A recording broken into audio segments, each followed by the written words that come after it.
It's Eric Pappenfuss. It's Friday, so it must be a buy day. And today, we're going to talk about books and their readers in Colonial America.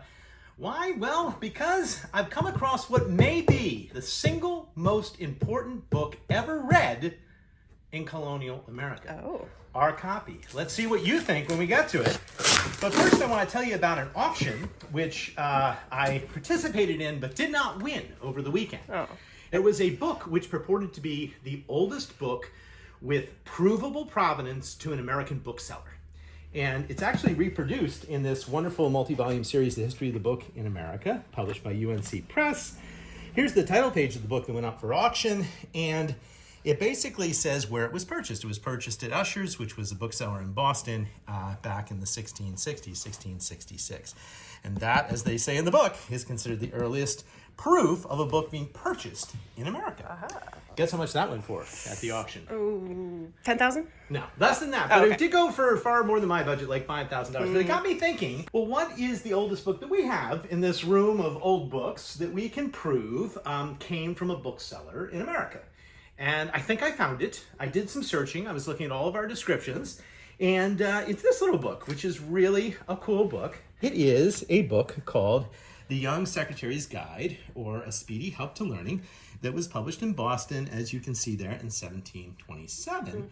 But we happen to know, Amanda, who, when, where, why, and how it was purchased, which is sort of cool. Because if you go to the first page, you can see that it was purchased by Thomas Cummings of Dunstable, Massachusetts, which is some miles outside of Boston. Where was it bought? Well, it was bought in Boston in 1728. And we know where he bought it because look at the title page again. It was printed for a bookseller that was selling books on the south side of the town hall in 1727. His name was John Phillips.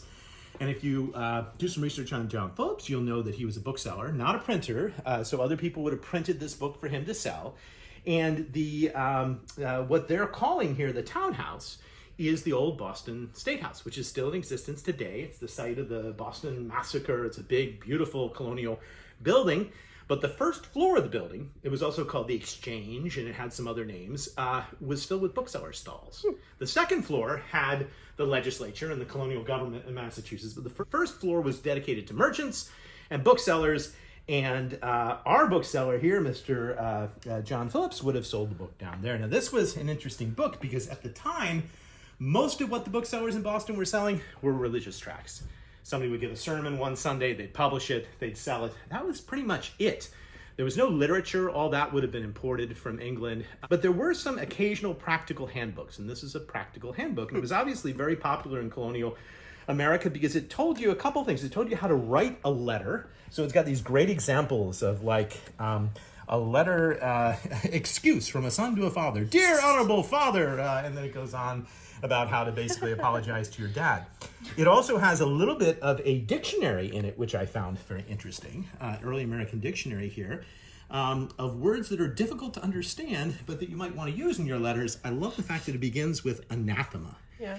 Adept. Cursed. Yeah, exactly. It's a very short dictionary, so I'm not sure how they came up with that. And then it has other things like leases and mortgages and how to write a bill of lading and all sorts of things that you might want to know if you were a merchant. So a very practical handbook, and the earliest book that we can trace to actual purchase, and that was in Boston in 1728. Very cool. But the most exciting book is this book, and I've been researching this now for some time, Amanda, and it is a very important book. It was not published in America. It was published in London, and it is called the Astronomy Instaurata by Vincent Wing.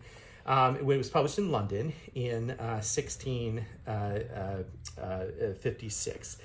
And it's missing the original title page, but here's a title page from one of the interior sections that really gives you a flavor for what this book is about. Yep. Now, Wing was an English astronomer, and this book is important because it is the first book to talk about Galileo and modern advances in astronomy in English. Prior to that, prior to Wing, there really wasn't anything. And one of the things that makes this book equally interesting is just the number of manuscript notations that you see in the book. Oh, wow. Somebody went through the book and in what I would call 17th century hand made lots of corrections and calculations and lots of markings. And it's a fascinatingly annotated book, but it's important because it is, as I say, the first book to basically argue in English that the universe doesn't revolve around the Earth, the universe revolves around the sun. Yeah. And at this time that it was published in the United States, even at places like Harvard, they were not teaching that, Amanda. They were teaching that the Earth was the center of the universe. So when this book came out, it caused a great stir. And you had a young almanac maker by the name of Zachariah Brigden, who owned a copy of this book and published an almanac in 1659, and it is generally considered the first scientific essay in America, and it basically told all those Puritans, you're wrong, the Earth isn't the center of the universe, and I'm going to prove it by predicting an eclipse. And he went and he used Wing's book to predict an eclipse, and he put it in his almanac, and it was really hard to argue with him. Witchcraft. And I believe that this is probably Zachariah Brigden's copy with Brigden's notes from the 17th century. Because the question is, who else was known to have a copy of the book in America? And we knew he had one because he was quoting it in his almanac. Like a printer might, or like somebody studying the work might, a lot of the markings here really sort of correct the original text and change words, and it's definitely written by somebody who's very, very sophisticated. But also there are some notations which prove that this book is from America, and that comes on this page, which is a listing of places throughout the world and their latitudes and longitudes. And guess what? Somebody in that same handwriting has added Boston and New England and Taunton, which is also in Massachusetts, which is fascinating, and I think is further suggestion that it could have been owned by Brigden. And so what happens is in 1659, after this book has been come out and read, Brigden publishes his almanac. All the leaders in the Puritan Church are sort of a little bit overwhelmed by this book. They write back and forth, and there's correspondence which says, well, he's entitled to his opinion, but they really can't deny that he's wrong.